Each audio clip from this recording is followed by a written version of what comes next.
احقاف قوم عاد کا مسکن تھا۔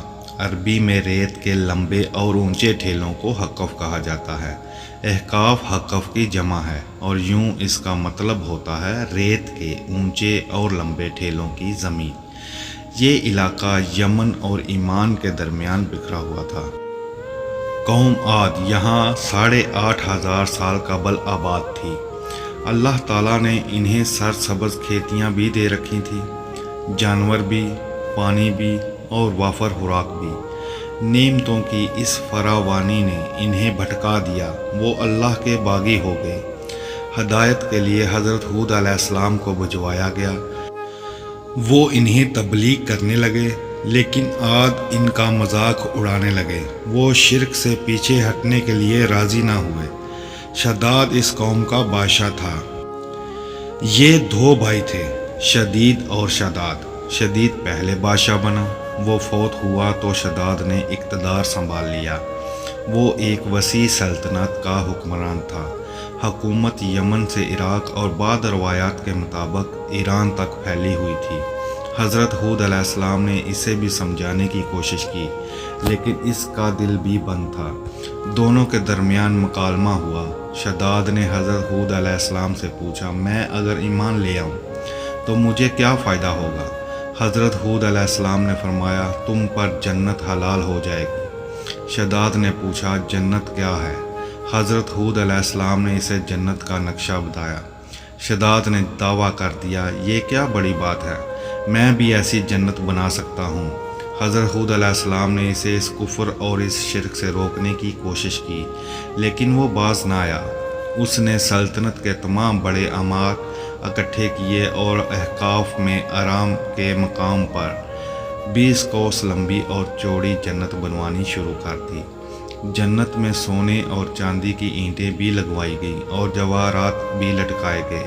اس نے شہد، دودھ اور پانی کی نہریں بھی رواں کر دی اور دنیا جہاں کے درخت، پودے اور پھول بھی لگوا دیے۔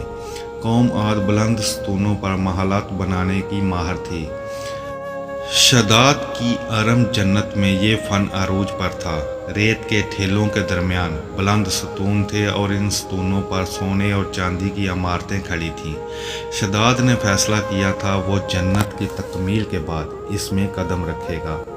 معماروں نے جب اسے جنت کی تکمیل کی اطلاع دے دی تو وہ تیار ہوا، اپنی فوج لی اور جنت کی انسپیکشن کے لیے نکل کھڑا ہوا۔ وہ جنت کے دروازے پر پہنچا، گھوڑے سے نیچے اترنے لگا۔ ابھی اس کا ایک پاؤں زمین اور دوسرا گھوڑے کی رکاب پر تھا کہ ملک الموت آ گیا۔ شداد نے اسے صرف جنت میں قدم رکھنے کی مہلت مانگی، لیکن فرشتے کا جواب تھا، اللہ تعالیٰ کا حکم ہے میں تمہیں تمہاری جنت میں قدم نہ رکھنے دوں۔ وہ بہت گڑ گڑایا، لیکن ملک الموت نے اس کی جان قبض کر لی۔ وہ زمین پر دوسرا قدم نہ رکھ سکا۔ شداد کی موت کے بعد حضرت جبرائیل امین نے چیخ ماری اور شداد کی پوری جنت زمین میں دنس کر غائب ہو گئی۔ شداد کا انجام قوم عاد کے لیے کافی تھا، لیکن جب انسان کی عقل پر غرور کا پردہ پڑا ہوتا ہے تو شداد ہو یا شدید، اسے کسی کا انجام دکھائی نہیں دیتا۔ حضرت ہود علیہ السلام قوم کو شداد کا انجام بتا بتا کر ڈراتے رہے، لیکن عاد نہ مانے، یہاں تک کہ وہ مایوس ہو گئے۔ اللہ تعالیٰ نے انہیں ساتھیوں کے ساتھ علاقے سے نکلنے کا حکم دے دیا اور قوم کو آخری بار سمجھا کر احقاف سے نکل گئے۔ اللہ تعالیٰ نے ان کے بعد عاد پر خوفناک آندیاں مسلط کر دیں۔